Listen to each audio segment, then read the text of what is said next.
Bom dia, meus irmãos. Graça e paz de Jesus seja com cada um de nós nessa manhã. Muito bom poder mais uma vez estarmos diante do Senhor para louvarmos e agradecermos o nome dEle, podermos completar aquilo que nós já fizemos ao longo da semana, a nossa adoração, e dessa forma, e hoje, aos domingos, sempre de forma coletiva, podemos adorar ao Senhor em comunidade com os nossos irmãos. Estou muito feliz em ver a Cris lá atrás. Cris, faz tempo, ó, gente. Nossa, fiz a Cris passar vergonha, mas sempre que a Cris consegue vir é uma felicidade para a gente, né, gente? Estamos felizes com o Senhor. Eu quero agradecer primeiramente as orações dos irmãos. Durante essa semana tivemos alguns períodos de dores ainda. A pedra ainda não saiu, estamos aqui na luta, tomando remédio, tomando água. Mas eu creio que Deus, Ele tem nos guardado em tudo, tem sido nosso sustento. Então, quero agradecer aos irmãos pelas orações, por ter lembrado de nós, e que o Senhor possa fazer sempre aquilo que lhe apraz sobre as nossas vidas. Bom, eu quero continuar, como eu disse para vocês na última pregação, falando sobre a trajetória de Moisés, e hoje nós vamos falar um pouco sobre o chamado de Moisés, quando Moisés recebe um chamado do Senhor para ser aquela pessoa que seria responsável, ou um dos, talvez não, o principal responsável por libertar o povo do Egito, da escravidão, do sofrimento que eles já estavam passando por longos séculos. Então, como o pastor nos antecipou, o tema da nossa pregação é pessoas comuns e um chamado extraordinário, ou pessoas comuns com chamados extraordinários. Vamos ler esse texto em Êxodo capítulo 3. Ele é mais longo, tá? Mas eu escolhi ir até o 15, porque, na verdade, o chamado, a conversa que Moisés tem com o Senhor ali naquela sarça ardente, ela vai até o capítulo 4, no verso 15, se nós formos rigorosos, até o verso 17. Mas nós vamos ler apenas os 15 primeiros versículos, que já é bastante, né? Do capítulo 3. Diz assim: apacentava Moisés o rebanho de Jetro, seu sogro, sacerdote de Midian, e levando o rebanho para o lado ocidental do deserto, chegou ao monte de Deus, a Horebe. Apareceu-lhe o anjo do Senhor numa chama de fogo no meio de uma sarça. Moisés olhou, e eis que a sarça ardia no fogo, e a sarça não se consumia. Então disse consigo mesmo: irei para lá e verei essa grande maravilha. Por que a sarça não se queima? Vendo o Senhor que ele se voltava para ver, Deus do meio da sarça o chamou e disse: Moisés, Moisés. Ele respondeu: eis-me aqui. Deus continuou: não te chegues para cá, tire as sandálias dos teus pés, porque o lugar em que estás é terra santa. Disse mais: eu sou o Deus de teu pai, o Deus de Abraão, o Deus de Isaque, o Deus de Jacó. Moisés escondeu o rosto, porque temeu olhar para Deus. Disse ainda o Senhor: certamente vi a aflição do meu povo, que está no Egito, e ouvi seu clamor por causa dos seus exatores. Conheço-lhe o sofrimento. Por isso desci a fim de livrá-lo da mão dos egípcios, e para fazê-lo subir daquela terra, uma terra boa e ampla, terra que mana leite e mel, o lugar do cananeu, do Eteu, do Amorreu, do Ferezeu, do Eveu e do Jebuseu. Pois o clamor dos filhos de Israel chegou até mim, e também vejo a opressão com que os egípcios estão os oprimindo. Vem agora, e eu te enviarei a Faraó, para que tires o meu povo e os filhos de Israel do Egito. Então disse Moisés a Deus: quem sou eu para ir a Faraó e tirar do Egito os filhos de Israel? Deus lhes respondeu: Deus lhe respondeu: eu serei contigo, e este será o sinal de que eu te enviei. Depois de haveres tirado o povo do Egito, servireis a Deus neste monte. Disse Moisés a Deus: eis que quando eu vier aos filhos de Israel e lhe disser: o Deus de vossos pais me enviou a vós outros, e eles lhe perguntarem: qual é o seu nome? Que lhes direi? Disse Deus a Moisés: eu sou o que sou. Disse mais: assim dirá aos filhos de Israel: eu sou, me enviou a vós outros. Disse Deus ainda mais a Moisés: assim dirá aos filhos de Israel: o Senhor Deus de vossos pais, o Deus de Abraão, o Deus de Isaque, o Deus de Jacó, me enviou a vós outros. Este é o meu nome eternamente, e assim serei lembrado de geração em geração.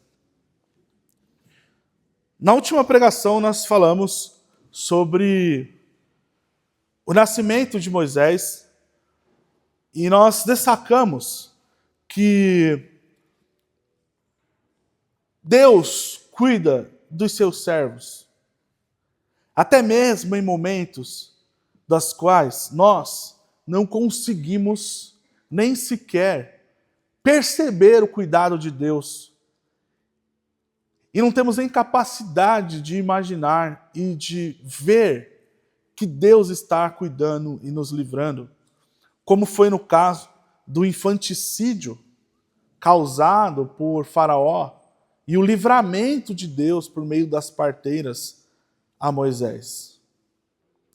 E o que acontece depois disso é que, como nós já sabemos, a filha de Faraó acaba encontrando Moisés, ou poderíamos dizer, por que não, o próprio Deus levou Moisés, aquela garota, ou aquela mulher piedosa, para ser cuidado por ele. Veja que ironia. A filha do homem que tentou matar Moisés. Óbvio que não era só com Moisés, não era pessoal, era com qualquer hebreu, menino, né, que nascesse naquela época. Mas o fato é que Moisés vai parar na casa do seu algoz. E nós sabemos que a irmã de Moisés, num ato lindo e generoso, vai acompanhando ele e chega até a filha de Faraó, oferece a mãe de Moisés como uma espécie de ama de leite, né? Como tem muito no Nordeste isso, só que na verdade Moisés estava apenas voltando para o colo, o afago da sua própria mãe. Então depois de um longo tempo, depois talvez do período ali do desmame, Moisés ele é entregue à filha de Faraó. Ele é entregue para ser cuidado e educado na educação e nos costumes egípcios. Então Moisés, ele muito provavelmente aprende a língua, ele aprende a sabedoria egípcia e ele permanece nesse estado lá na casa da filha de Faraó por cerca de 40 anos. Então, 40 anos Moisés passou diante da filha de Faraó e nos palácios do Egito. O fato é que após 40 anos, a Bíblia vai dizer que Moisés desceu a Gósen, que era o lugar no Egito onde os hebreus haviam se estabelecido. E ele desce a Gósen para encontrar e ver os seus irmãos após 40 anos. E quando ele chega, ele se depara com uma cena que é triste e ele toma uma atitude, que ele vê um egípcio maltratando, né, um dos seus irmãos. Não necessariamente o irmão biológico, mas um irmão nacional, né, da sua mesma nacionalidade, como eles se consideravam. E esse fato levanta em Moisés uma ira, e você sabe muito bem da história, né? Passou aí principalmente os jovens aqui, passaram pelos cuidados da irmã Mônica, né? Lá desde as crianças, ouvindo as histórias, né? Ela conta assim como cuidava das crianças e tal. E aí hoje aí, Tinju, né, Júlia, acho que todos passaram pelos ensinos, né? Cuidados, os mais jovens aqui, pelos cuidados da irmã Mônica, sabem de cor e salteado a história, mas nunca é demais lembrar.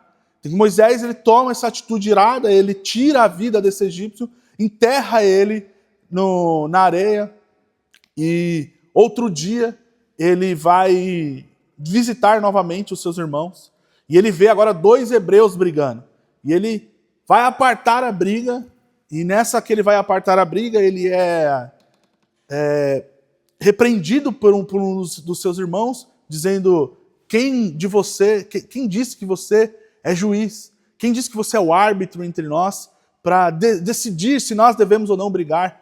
Você não sabe, nós estamos sabendo. Você matou um egípcio e você enterrou ele debaixo da terra, debaixo da areia. Então Moisés descobre que o seu plano, que parecia até então ser perfeito, né? E daqui já nós descobrimos. Na verdade, daqui não, desde Caim e Abel, nós descobrimos que não existe crime perfeito, né?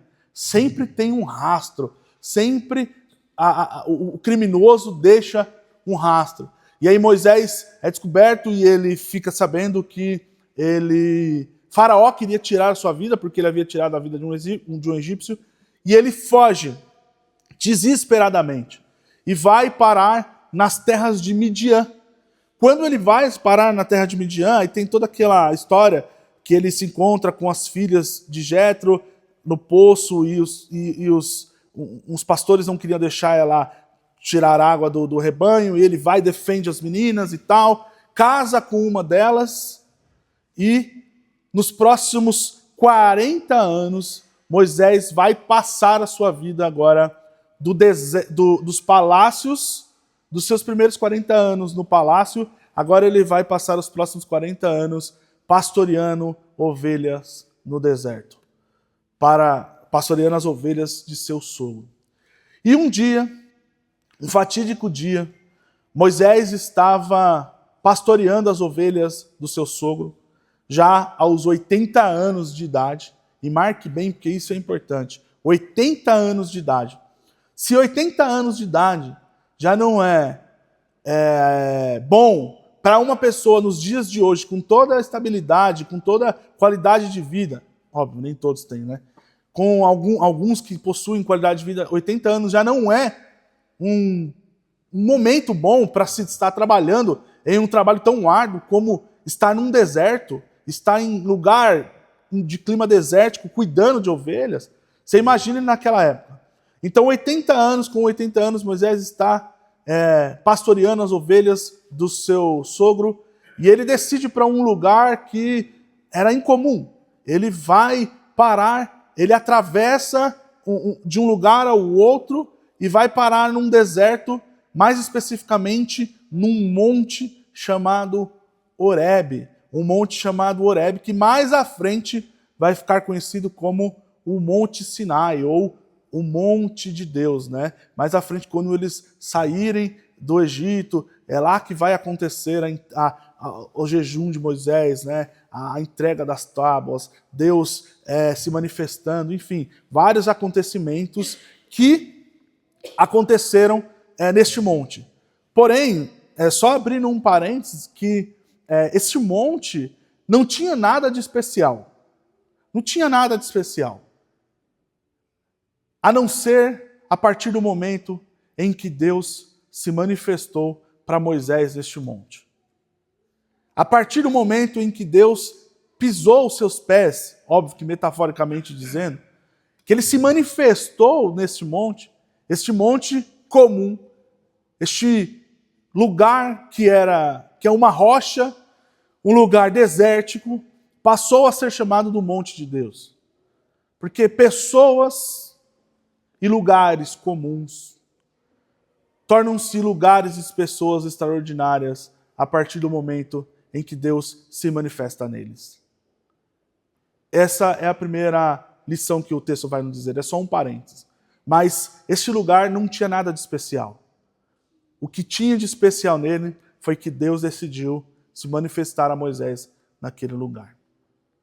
Então Moisés está apacentando as suas ovelhas, ou as ovelhas do seu sogro, e aí ele vê uma cena incomum, que é uma sarça, que inclusive, né, pastor, é o símbolo da Igreja Presbiteriana do Brasil, a sarça que pega fogo e que não se consome. E o que chamou a atenção de Moisés, como nós acabamos de ler, é justamente, não era o fato de uma sarça pegar fogo, porque isso é comum no deserto. É um lugar muito quente. Nós estamos falando de plantas, de galhos, e que não necessariamente da sarça, mas de plantas e de galhos que são secos. E que com a alta temperatura, em alguns momentos, podem sim pegar fogo. Isso não é algo incomum. O que tinha de incomum nessa cena é que o fogo estava ardendo, queimando aquela sarça, mas ela não era destruída. Então Moisés olhou, não sei a quanto tempo de distância, mas ele conseguiu notar algo diferente naquela sarça. Naquela cena. Que era uma sarça pegando fogo e não acabava o fogo. Porque o comum era que o fogo pegasse e logo apagasse. Então Moisés, como diz o versículo, a partir do versículo 1, da onde nós lemos, ele falou, não, eu preciso ir lá ver o que está acontecendo. E repara, 80 anos, e Moisés não sabia quem era o Senhor ainda. Moisés não conhecia Deus.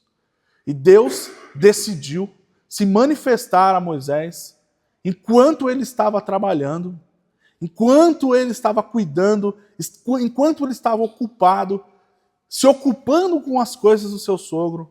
Deus se manifesta a Moisés em um momento atípico como esse. Moisés não estava 40 dias de jejum, Moisés não estava orando, Moisés não estava, evangelizando, Moisés não estava num culto como esse, Moisés estava trabalhando, ocupado com as coisas que era própria da sua ocupação. E Deus se manifestou neste momento. Deus, ele se manifesta também a nós, meus irmãos, em lugares atípicos como o de Moisés.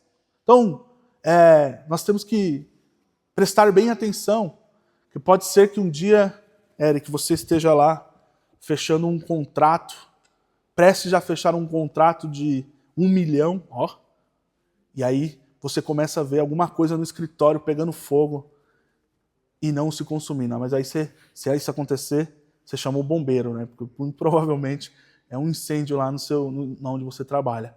Mas o fato é que enquanto você faz suas planilhas de Excel, Deus pode chamar você.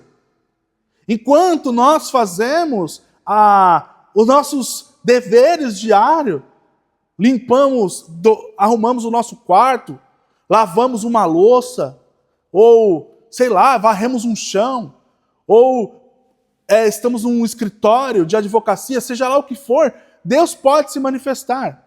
E o meu objetivo nessa pregação é fazer com que você entenda que, na verdade, Deus já te chamou. Ele nem precisa que você tenha um encontro com Ele em uma sarça ardente, porque Ele já te convocou. Ele já nos chamou. Por isso que nós estamos falando de pessoas comuns como nós, que temos chamados ou um chamado extraordinário. Deus já nos convocou para uma missão. E é isso que eu quero fazer com que nós todos entendamos nessa manhã. Então, meus irmãos, Moisés tem um encontro com Deus na sarça e ele vai ao encontro daquele fenômeno que até então era algo puramente químico para Moisés, mas que ele não estava entendendo o porquê daquilo, e ele escuta a voz do Senhor. Moisés, já que você está chegando, tira a sandália dos seus pés, porque este lugar é terra santa. Veja, mais uma vez, Deus declara aquele monte insignificante como santo, porque ele estava pisando naquele lugar. Então ele pede, aí nós não precisamos entrar no mérito, nós temos várias explicações, várias tentativas de explicar o porquê de tirar as sandálias, mas eu particularmente gostei mais da explicação do Victor Hamilton, que comenta Êxodo. Ele diz que era como se Deus estivesse convidando Moisés para entrar na sua sala de estar.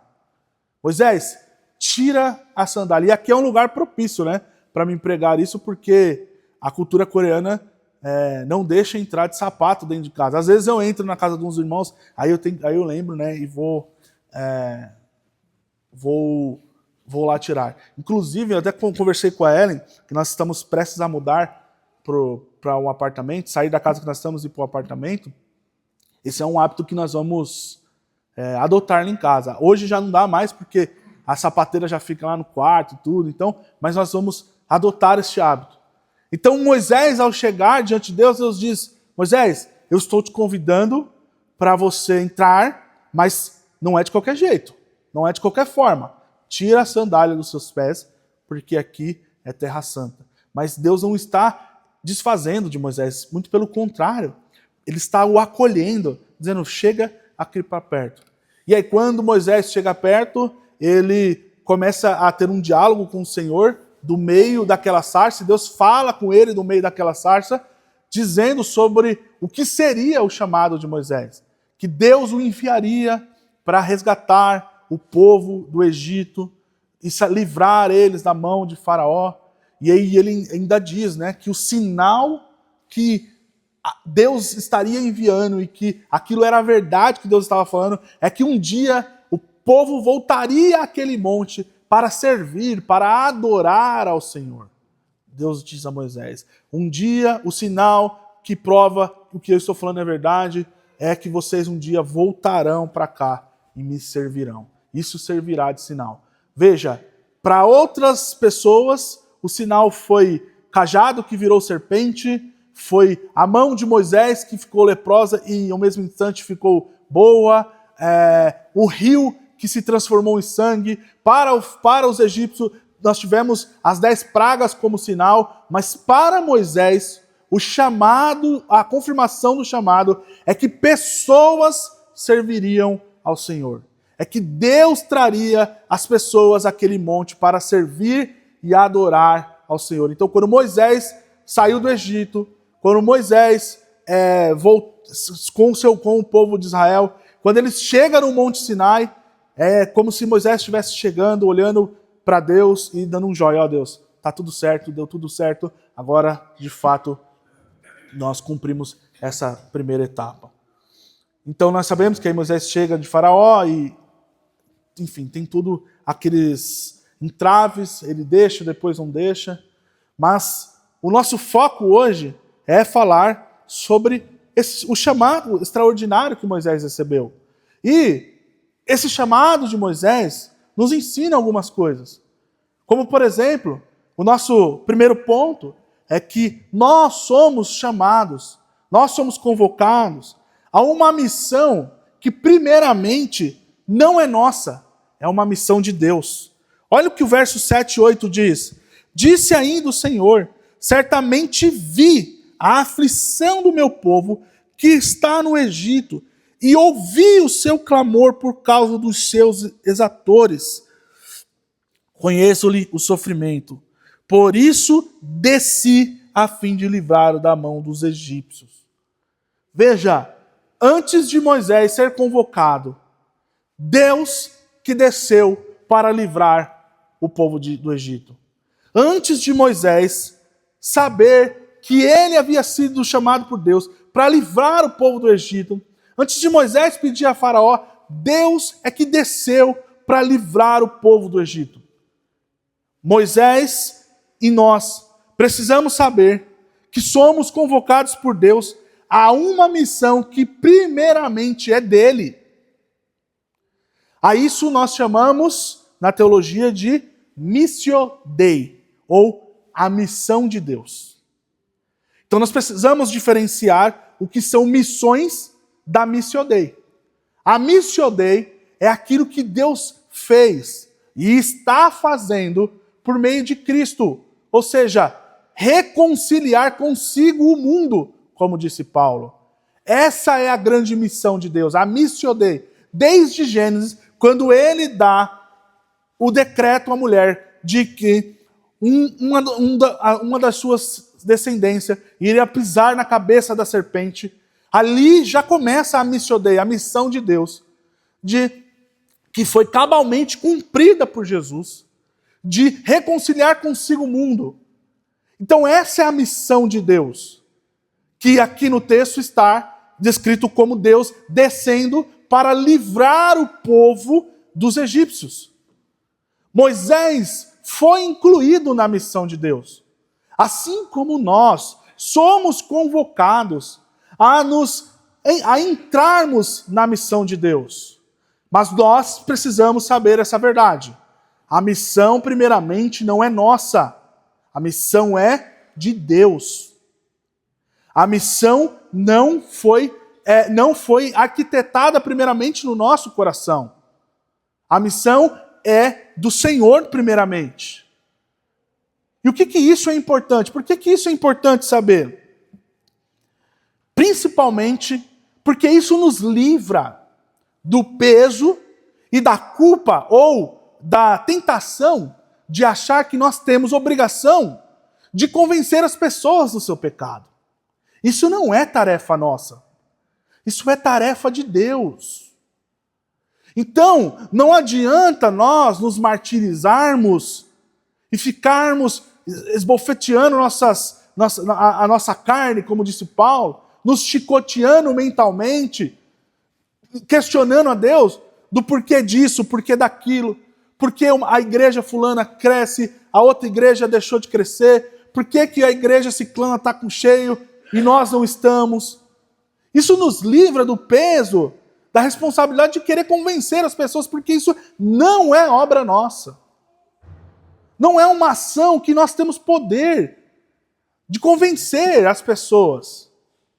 Óbvio, isso não nos livra da excelência. Isso não nos livra da excelência, não é mesmo, pastor? Nós temos que preparar o melhor sermão aqui. Pelo menos o melhor sermão que nós temos capacidade. Nós temos que preparar a melhor recepção aqui para a igreja. Nós temos que preparar o melhor culto. Os músicos precisam ensaiar. Tem que ser a melhor música. Os professores no departamento precisam dar a sua melhor aula. Isso não nos livra da excelência. Nós precisamos ser excelentes. Até onde nos cabe, precisamos ser excelentes. Mas nós não precisamos, não podemos carregar um peso que não é nosso. Atos dos Apóstolos disse que o Senhor acrescentava às pessoas.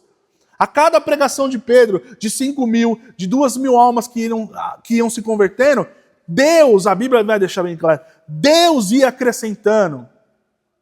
Não é nós. Então, gente, a gente não precisa ficar se matando, às vezes, com estratégias, né? Nossa, mas se eu usar a estratégia tal e a estratégia... É importante, mas às vezes o que funcionou para um lugar não funciona para outro. Eu quero contar para vocês a história do seu José. O seu José é o vô da Ellen. Acho que eu já até contei isso num estudo, mas agora eu quero deixar mais aberto. O seu José foi o único da família que resistiu a uma conversão durante décadas e décadas. A avó da Ellen morreu orando por ele e ele não se converteu. Várias investidas foram feitas. Missionários vieram de longe. Ele tem o filho dele, hoje ele é falecido, mas o filho dele é pastor. Os outros filhos são obreiros. Os netos, obreiros, pregadores. E várias investidas foram feitas ao longo de décadas ao seu José. Missionários de fora vinham com aquelas pulseiras, com estratégias. E eu não estou dizendo que isso não é válido. Tudo isso foi válido. Mas um belo dia, o seu neto, que tinha aproximadamente ali, sei lá, seus 8, 9 anos de idade, fez uma pergunta para ele. Vô, por que o senhor não vai para a igreja? Ele só perguntou isso. Por que o senhor não vai para a igreja? E aí o seu José disse que aquilo fez as escamas dos olhos dele cair. E aí ele ficou assim, pensando, por que só eu não vou na minha família, né? Por que durante tantos esses anos eu fui resistente? Resultado disso é que depois dos 90 anos, ele morreu com acho que 95, 97 anos aproximadamente, mas depois, quase chegando aos 90 anos, melhor dizendo, ele foi à igreja com muita dificuldade, se converteu, se batizou e frequentava, já não aguentava mais ir muito por causa da idade, mas frequentava toda a Santa Ceia. Ele não abria mão de ir na Santa Ceia, pelo menos, que era o único dia que ele de fato conseguia ir. Eu não estou dizendo que todas as investidas passadas foram em vão. Óbvio que não, são tijolinhos. Mas você está entendendo que quando Deus quer operar na nossa vida, que estratégia que esse menino usou, meu irmão? Que livro que ele leu? De que americano ele pegou essa ideia? De qual mega igreja ele pegou essa ideia? Ele só perguntou, por que você não vai para a igreja? Quando Deus quer fazer a obra, meus irmãos, ele faz coisas inexplicáveis. Deus trabalha com a lógica. Deus trabalha com as circunstâncias, obviamente. Foi ele que criou tudo isso. Mas às vezes Deus, ele contraria tudo. Então, por quê? Porque a missão não é nossa. A missão é de Deus. Porque quando, meus irmãos, a missão ela começa em nós, quando a missão ela começa puramente em nós, no nosso único desejo, ela termina em exaustão. A gente fica exausto, não consegue carregar. Mas a missão que começa em Deus, ela termina em adoração, não em exaustão. Porque quando assumimos a missão como nossa, puramente nossa, como nossa missão, carregamos um peso que só Deus aguenta, que só Deus é capaz de suportar.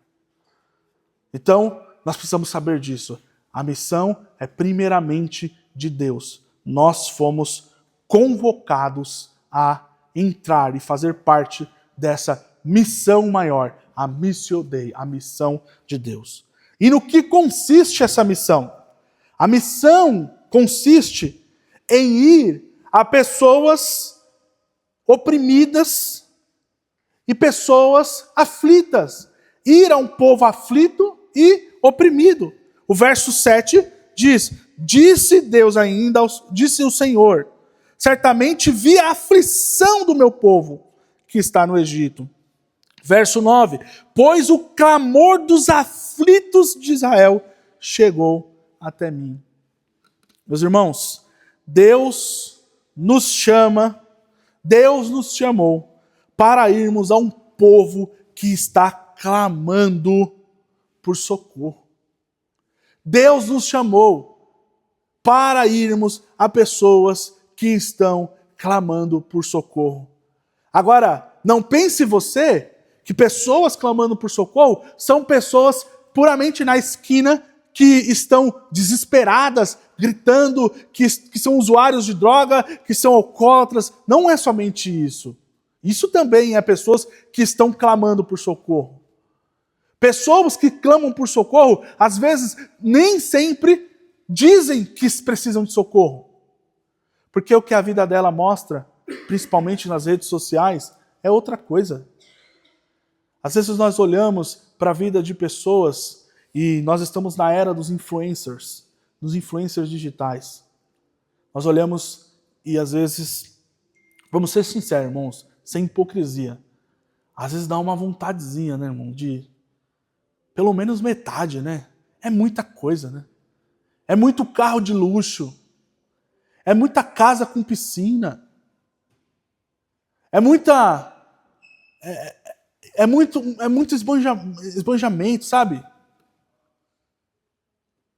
É não ter nem olhar para as pessoas que não tem a preocupação de se o cartão já virou ou não, né? Quem não queria, né, irmão? Vamos ser sinceros. Não ter essa preocupação se já virou ou não o cartão no mês para poder fazer uma compra. Às vezes nós olhamos para a vida da pessoa e nós, ou a sociedade, né, ela conclui que essas pessoas são pessoas que têm uma vida de sucesso e prosperidade. Quando na verdade muitas delas estão clamando por socorro. Nós olhamos para os artistas, cantores e famosos que pareciam estar tudo bem e de repente tiraram a sua própria vida. Por que isso? Porque eram pessoas que estavam clamando por socorro, oprimidas. E nós fomos chamados por Deus para irmos até pessoas que estão clamando por socorro.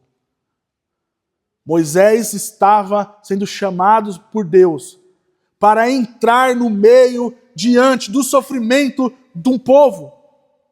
E nós também somos chamados a participar do sofrimento do nosso próximo, que às vezes pode ser que esteja até dentro da igreja, até no nosso lado, meu irmão, até que sai com você aí no final de semana, que sai para jantar com você, que tá mostrando um sorriso no rosto, mas às vezes está aflito.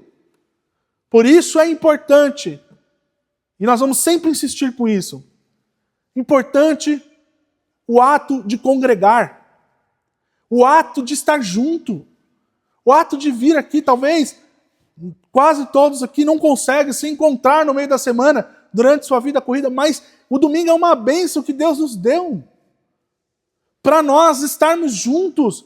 Por isso não podemos perder essa oportunidade que Deus nos deu de estarmos juntos aqui. Quem sabe é num culto como esse, que você está cheio de sono, que Deus vai levantar a sua vida, que Deus vai dar um up espiritual em você. Por isso é importante estarmos congregando, a sermos um ombro amigo, a também, se nós precisarmos, se nós formos aqueles que precisamos de um ombro amigo, usufruirmos um ombro amigo. Mas o fato é, meus irmãos, que nós não fomos chamados simplesmente para esquentar os bancos de uma igreja. Nós não fomos chamados para isso.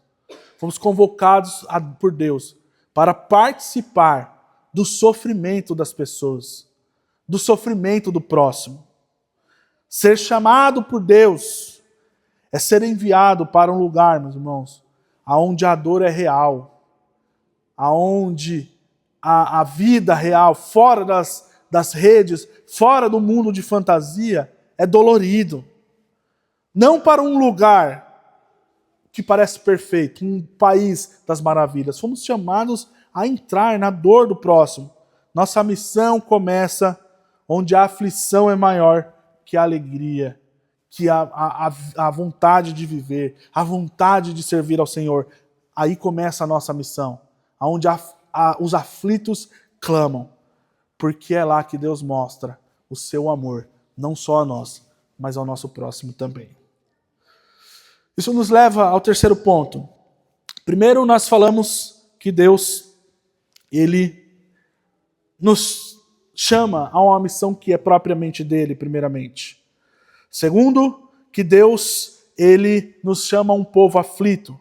E terceiro e último, Deus chama pessoas comuns e até mesmo sem capacidade para realizar a sua obra.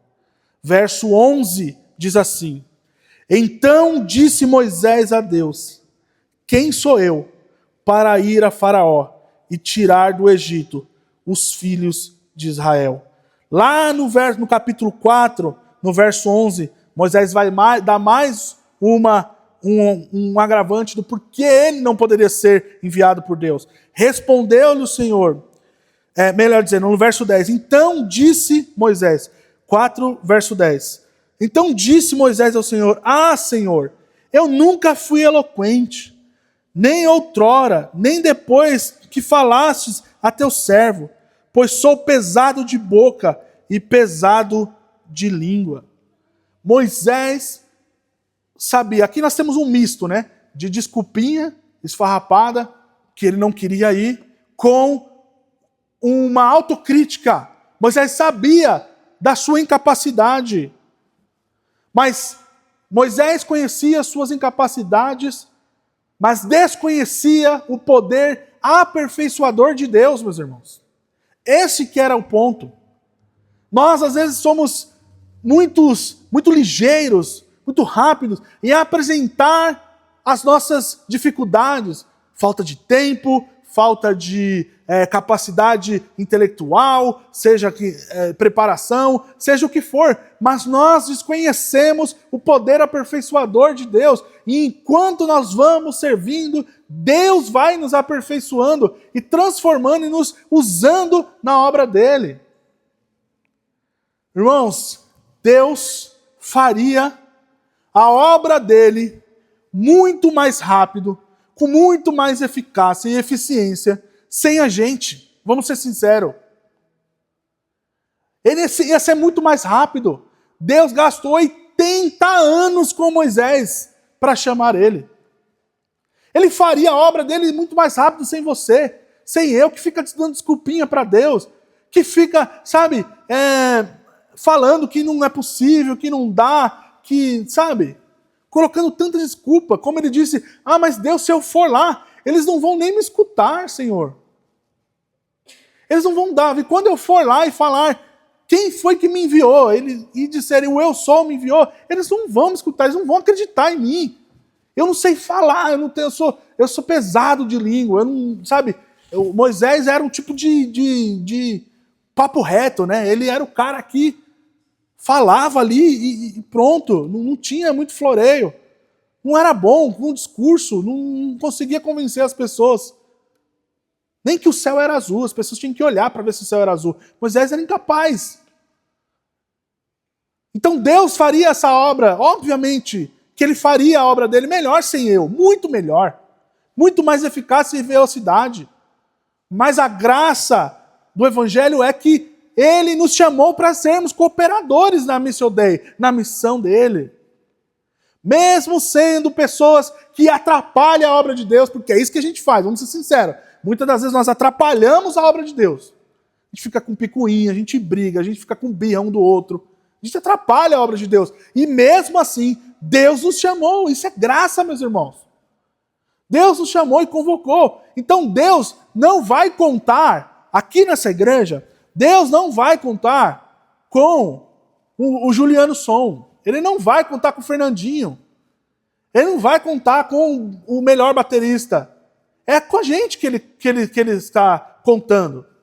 É conosco que ele vai fazer a obra. É com você que ele vai fazer a obra.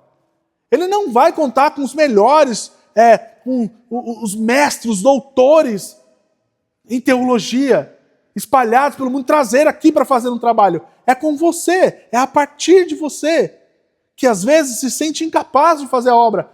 E Deus vai aperfeiçoar. Eu não sei vocês, meus irmãos, mas eu tenho essa autocrítica. Eu me sinto extremamente incapaz. Eu conheço as minhas limitações. Mas o que Deus está me fazendo aprender é conhecer primeiramente o seu poder aperfeiçoador. É saber que se Ele nos chamou, como Ele disse para Moisés, Moisés, eu estarei contigo. Quando Deus disse a Moisés, Moisés, diz que eu sou o que sou, e o eu sou o que sou me enviou a vós outros. Esse eu sou o que sou, que nós temos também várias explicações, mas uma delas é que é uma frase atemporal. E Deus, trocando em miúdos, é como se Deus estivesse dizendo para Moisés, eu serei o que serei. Eu sempre serei aquilo que serei. Ou eu serei aquilo que eu precisar ser para vocês. Isso que quer dizer eu sou o que sou. Aquilo que você precisar ser, que eu precisar ser para você, Moisés, eu serei. Se você é incapaz de falar, eu capacito. Se você não sabe tanto ainda, eu vou te capacitar. Então, Deus conta com pessoas que às vezes são incapazes e às vezes, olha só, conta com pessoas que nem querem tanto ir. Deus foi encurralando Moisés de uma forma que toda a desculpa que ele dava não cabia mais. Sabe quando você chama um amigo seu para sair, aí ele fala, tô sem dinheiro. Não, mas eu pago. Ah, mas eu tô sem blusa. Não, mas eu te empresto. Ah, mas não tenho, o carro quebrou. Não, mas eu pego você na sua casa. E ele começa a dar desculpa e você vai ao ponto de não tem o que fazer mais. Ele vai ter que ir. É isso que Deus fez com Moisés. Até mesmo essa pessoa, Moisés, que não queria ir, Deus foi tirando todas as suas desculpas e levou ele para ser usado na sua missão. Então, eu queria terminar agora com vocês, na conclusão, dizendo que Moisés, meus irmãos, ele era apenas um tipo de Cristo. Moisés, ele era um teaser, um trailer do que ia acontecer de fato. Moisés tirando o povo do Egito, tirando ele da opressão, tirando eles da fadiga em que o Egito colocou sobre eles. Era apenas um trailer do que de fato ia acontecer lá na frente. Quando Deus enviou o seu Filho, Jesus Cristo, nosso Senhor, para nos livrar dos nossos pecados, de um inimigo que nós não poderíamos vencer, muito mais potente do que Faraó e os seus exércitos, que era o pecado, para nos livrar do cativeiro do pecado, para livrar-nos da opressão e da fadiga que o pecado nos colocou durante uma vida inteira. Moisés era apenas um tipo do que ia acontecer. Por isso eu quero terminar convocando você, convidando você a se parecer um pouco mais com Jesus Cristo, meus irmãos. Porque hoje somos chamados por Deus, mesmo em meio às nossas fraquezas, mesmo em meio às nossas dificuldades, a anunciar essa obra que Deus realizou em nós e por meio de nós, que Deus está reconciliando consigo o mundo. Amém? Curve sua cabeça nesse momento. Obrigado, Deus. Nós louvamos a Ti por Tua graça e pelo Teu amor. Pelo chamado que o Senhor fez a nós. Pessoas comuns, ó Pai, que nos chamou para um chamado extraordinário, que é fazer a Tua obra, ó Pai, e servir o Teu reino, ó Deus, diante de pessoas oprimidas e de pessoas que estão sendo fadigadas pelo pecado, ó Deus. Que o Senhor nos ajude a sermos ombro amigo e também confessar as nossas fraquezas quando precisarmos, para crescermos juntos, ó Pai, diante do Senhor, ó Pai. Em nome do Senhor Jesus Cristo. Amém.